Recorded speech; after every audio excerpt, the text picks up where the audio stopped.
দাদা এই যে বড্ড, বড্ড লেন্স কেন আনেননি? ভাই এগুলা যে কে নিয়ে যায়?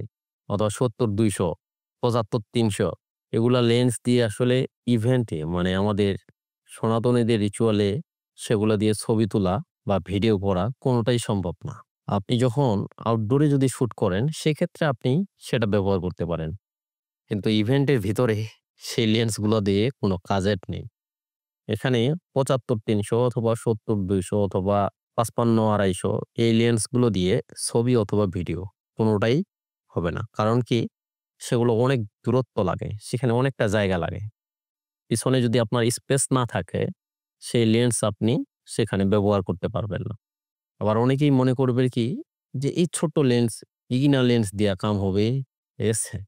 যারা এভাবে বলেন তাদের বলি যে আপনার ৭৫-৩০০ দিয়ে যেটা হবে না 50 mm 1.4 দিয়ে তার থেকে অনেক বেটার ছবি পাবেন।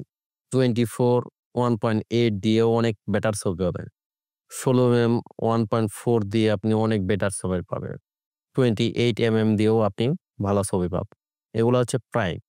সেই লেন্সগুলো দিয়ে আসলে ইভেন্টের ছবি অথবা ভিডিও কোনটাই করা সম্ভব হয় না। শুধু আউটডোর এর ক্ষেত্রেই সেটা ভালো পারফরম্যান্স দিবে। ধন্যবাদ।